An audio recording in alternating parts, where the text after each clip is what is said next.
Bismillahirrahmanirrahim. Assalamualaikum warahmatullahi wabarakatuh. Perkenalkan, saya Muhammad Thoibur Ibnu Fajar, SPD MSc, salah satu dosen di Universitas Abdurrahman Saleh Situbondo pada Fakultas Pertanian Sains dan Teknologi, Program Studi Biologi NIDN 0722202907. Perkenalkan, saya akan menjelaskan mata kuliah yang saya ampu, mata kuliah genetika dengan bobot 3 SKS. Video ini saya buat sebagai syarat untuk sertifikasi dosen untuk unjuk kerja Dharma bidang pengajaran.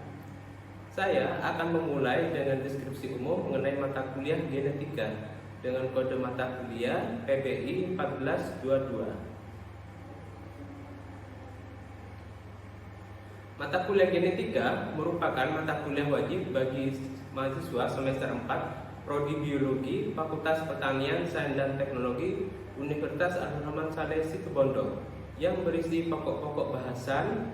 Pertama, bahan genetik dan ekspresi gen. Kedua, struktur dan fungsi kromosom. Ketiga, siklus sel dan mitosis dan meiosis. Keempat, pewarisan Mendel. Kelima, pengembangan pewarisan Mendel.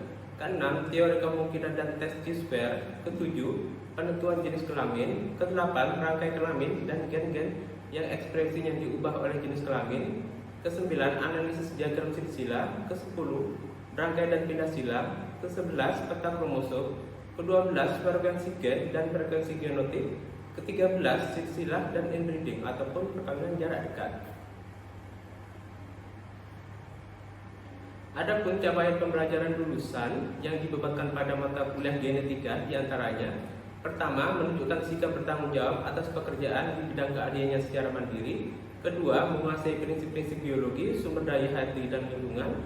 Ketiga, mampu menerapkan pemikiran logis, kritis, sistematis dan inovatif dalam konteks pengembangan atau implementasi ilmu pengetahuan dan teknologi yang memperhatikan dan menerapkan nilai humaniora yang sesuai dengan bidang keahliannya. Keempat, mampu menunjukkan kinerja mandiri, bermutu dan terukur. Kelima, mampu menyajikan solusi dalam memecahkan masalah terkait biologi melalui penerapan pengetahuan, metode biologi dan teknologi yang relevan secara monodisipliner. Dan keenam, mampu mengaplikasikan keilmuan biologi dalam lingkup kehidupan sehari-hari yang bermanfaat bagi masyarakat. Kemudian, untuk capaian pembelajaran mata kuliah, mahasiswa diharapkan mampu menguasai prinsip-prinsip biologi, sumber daya hayati dan lingkungan dengan pemikiran logis sehingga dapat menelaah materi dasar genetika dan perkembangan teknologi genetika, terampil melakukan perhitungan dan mempraktikkan praktikum genetika dengan menyajikan solusi yang relevan dan sikap bertanggung jawab atas pekerjaan mandiri dan dapat mengaplikasikan keilmuan genetika dalam kehidupan sehari-hari. Untuk referensi yang saya gunakan dalam mata kuliah genetika adalah buku karangan Hartwell dan kawan-kawannya tahun 2004 berjudul Genetik from Genome to Genome dan buku karangan Suryo tahun 2012 berjudul Genetika untuk Strata 1. Sistem pembelajaran pada mata kuliah genetika ini menggunakan sistem pembelajaran luring dengan metode ceramah dan metode problem based learning, di mana dosen terlebih dahulu menjelaskan materi, mahasiswa aktif bertanya jawab, kemudian ada penugasan pretest atau post-test dan penugasan praktikum. Pertemuan mata kuliah genetika ini ada 16 pekan, terdiri dari 7 pekan sebelum UTS, pekan UTS, 7 pekan setelah UTS, dan pekan UAS. Evaluasi pembelajaran mata kuliah genetika terdiri dari aktivitas partisipatif berupa kehadiran dan tanya jawab 5%, hasil proyek berupa penelitian dosen dan mahasiswa sebesar 50%, kognitif atau pengetahuan terdiri dari tugas kelas atau praktikum 10%, kuis materi 5%, UTS 15% dan UAS 15%. Dengan total keseluruhan evaluasi pembayaran 100%. Baik, demikian informasi yang saya dapat sampaikan mengenai mata kuliah genetika. Kemudian untuk berikutnya kita akan menyaksikan video pembelajaran yang saya lakukan di kelas. Selamat menyaksikan. Bismillahirrahmanirrahim. Assalamualaikum warahmatullahi wabarakatuh. Waalaikumsalam.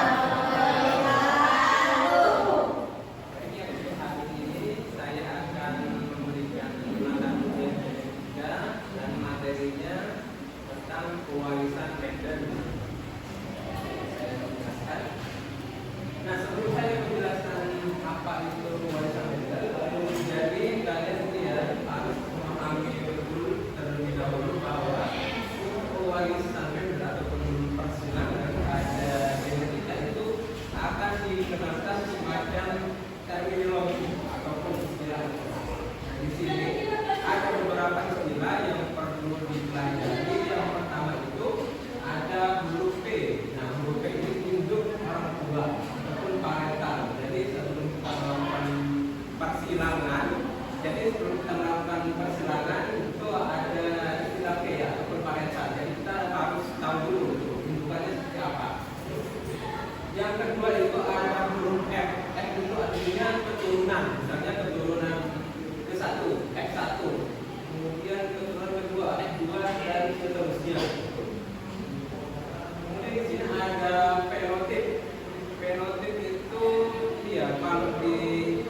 biologi secara umum di bidang yang lain selain genetika, misalnya di biologi dasar ataupun di mata kuliah lainnya, ada yang tahu nggak itu fenotip? Itu sama dengan morfologi. Monggo silakan angkat tangan yang tahu. Ya, Vicky. Fenotip itu karakter pada suatu individu yang bisa diamati oleh mata atau Ya, ya. Fenotip itu adalah karakter pada individu yang bisa diamati, misalnya bentuk, warna, ukuran. Jadi bisa kita lihat itu secara langsung. Nah, kemudian di sini juga ada istilah ini ya, genotip. Genotip itu, siapa yang bisa? Pertanyaan. Kami lagi. Ya. Jadi genotip ini adalah kebalikan dari fenotip, yaitu genotip ini adalah karakter individu yang tidak bisa diamati secara langsung oleh mata. Kita harus melihat. Iya, tidak. Jadi genotip itu dia itu adalah karakter pada individu yang dia itu hanya ada di dalam tubuh individu ya. Biasanya genetika itu diberikan semacam simbol huruf double. Misalnya di sini ada huruf A besar, kemudian A besar kecil dan A kecil. Nah, kenapa bisa seperti ini ya hurufnya? Nanti kalian akan belajar ya. Kemudian di sini juga ada alel. Alel ini adalah anggota dari sepasang gen. Misalnya gen yang besar menentukan warna merah pada bunga etis dan alelnya yang kecil menentukan warna putih. Sedangkan gen K besar menentukan warna kuning pada biji dan alelnya K kecil menentukan warna hijau. Kemudian lanjutan terminologi berikutnya di sini ada lanjutan dari alel. Di sini ada gen yang besar dan yang kecil itu merupakan sepasang alel karena di sini itu ada huruf yang sama. Kemudian jika itu hurufnya berbeda dan itu hurufnya besar, maka itu bukan sepasang alel dan ini dikatakan sebagai dua gen dominan yang besar dan tak besar. Kemudian juga di sini ada istilah homosigotik. Di sini istilah ini adalah sifat pada individu yang genotipnya itu terdiri dari alel-alel yang sama untuk tiap jenis gennya. Misalnya di sini ada alel besar, alel kecil, alel besar, dan seterusnya. Kemudian juga ada istilah heterosigotik. Di sini sifat individu yang genotipnya itu terdiri dari alel yang berlainan. Misalnya A besar, A kecil, A besar, A kecil, B besar, B kecil. Kemudian di sini ada istilah hibrid. Hibrid ini hasil perkawinan antara dua individu yang mempunyai tanda beda. Nah, kalau di pewarisan sifat itu ya ada monohibrid, yaitu suatu hibrid dengan tanda satu beda. Dan hibrid itu hibrid dengan dua tanda beda. Hibrid artinya itu persilangan ataupun perkawinan antara dua individu. Oke, berikutnya lanjutan berikutnya ada istilah persilangan resiprok, yaitu persilangan yang merupakan kebalikan dari persilangan sebelumnya. Kedua ada persilangan kembali bedros, ini persilangan antara hibrid yang satu dengan hibridnya jantan ataupun betina. Nah, nanti di sini akan menjelaskan kenapa ini harus dilakukan persilangan antara hibrid yang satu dengan hibridnya. Kemudian ada istilah uji silang test cross, yaitu persilangan antara hibrid yang satu dengan individu yang homozigous species.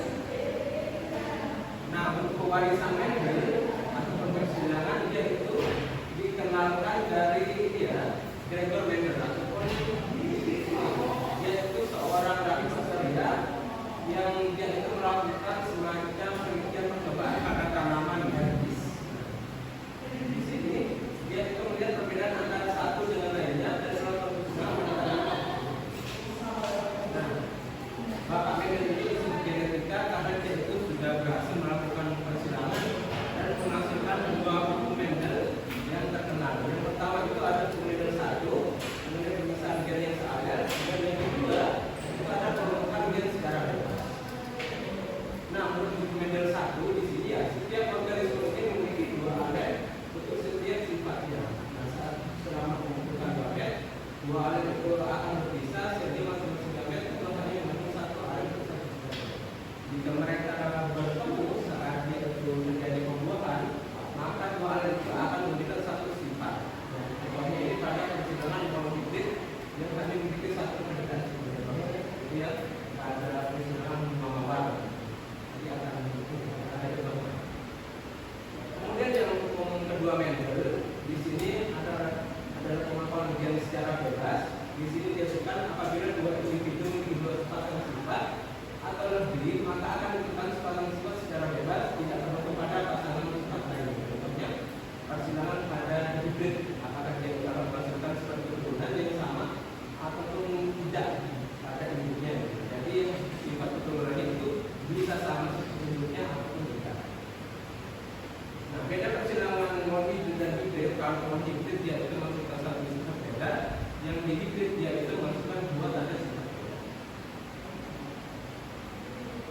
sini pewarisan Mendel itu disebut juga pewarisan autosomal karena terjadinya pada sel-sel tubuh. Kemudian karakter tanaman etis yang dimiliki Mendel itu, kenapa dia itu melakukan penelitian pada tanaman etis? Yang pertama, di sini tanaman etis itu merupakan tanaman yang berumur pendek umur dan tumbuh dan mudah disimpan. Jadi dia itu dari sangat pintar ya. Jadi dia melakukan penelitian untuk melihat tanaman yang sekiranya itu berumur pendek, kalau berumur pendek dan mudah panen, dia ini bisa lebih cepat itu mengambil data-data yang lebih cepat. Yang kedua, dia itu memiliki bunga sempurna, ada benang sari dan putih itu, sehingga bisa melakukan penelitian sendiri ataupun dibantu dari banyak orang. Yang ketiga, itu tanaman etis memiliki 7 karakter perbedaan yang mencolok pada makhluk ini. Ada batang tinggi pendek, warna kuning dan hijau, pola manis dengan bergelombang, juga warna ungu dan putih, letak bunganya ada yang di sepanjang batang dengan di ujung batang, biji hijau dan kuning dan permukaan biji yang halus dan berbeda. Nah, ini adalah karakter tanaman etis yang diamati oleh Bapak Mendel, lembaga genetika. Nah, dari 7 karakter yang diamati itu ada suatu sifat yang manakan sifat yang lainnya. Nah, seperti demikian itu disebut dengan sifat dominan, sedangkan sifat yang dikalahkan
satunya sangat kecil normal dengan itu albino. Jadi perbandingan fenotipnya 1 normal berbanding 1 albino 50%.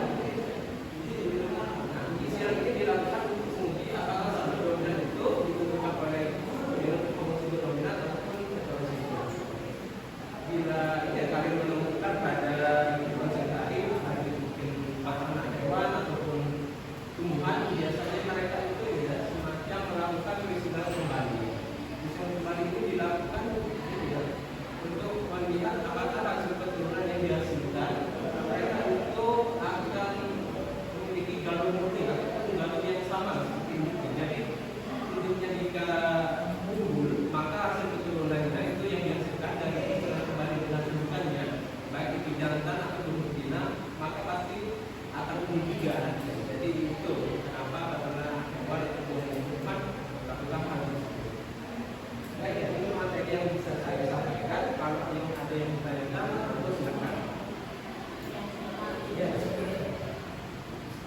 Izin bertanya, saya kan ini apa? Di rumah tuh punya kelinci. Nah, kelincinya ini ada 2, yang jantan tadi warnanya putih, yang betina tuh abu-abu.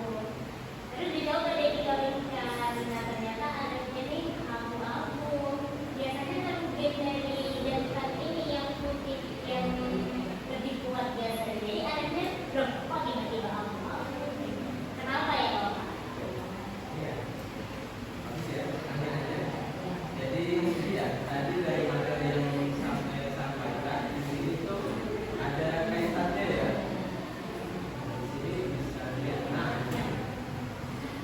jadi ya pada makhluk hidup itu ya ada semacam ini, sifat dominan, juga ada sifat yang resesif. Yang dominan itu pasti akan memenangkan sifat yang resesif. Nah, kasus yang pada kelinci tersebut, meskipun itu undukannya itu yang jantan itu adalah warna putih dan yang betina itu warnanya abu-abu ya. Pada kelinci itu ada semacam hierarki itu ya, gen yang menentukan dominan. Biasanya pada kelinci yang dominan itu ditentukan oleh gen dominan warna abu-abu. Kemudian partikel sana itu di bawahnya ada warna cicilan, kemudian ada Himalayan, dan bawahnya lagi itu ada albino.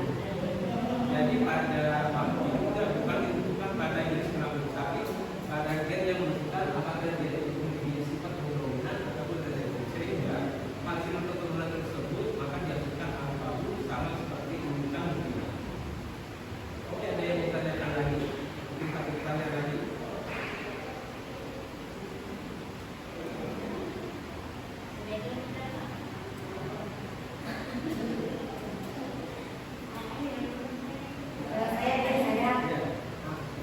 Tadi dijelaskan persilangan monohibrid menghasilkan satu sifat yang berbeda.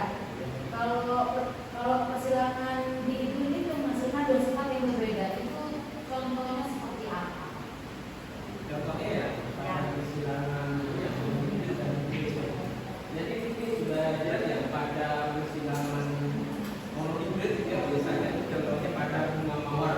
Misalnya bunga mawar warna merah dan warna putih.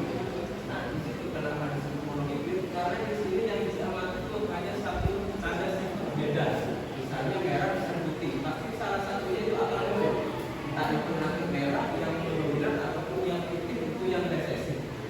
Kemudian contohnya persilangan pada hibrid, misalnya itu pada pertanian itu dikenal dengan ini semacam pemeliharaan tanaman antara persilangan antara semangka dengan dia itu bentuknya bulat, kemudian warnanya hijau dengan semangka yang berhijau warnanya kuning. Nah, walaupun yang semangka bulat hijau itu yang dominan, otomatis dia itu akan dihasilkan nanti itu F1-nya tapi sama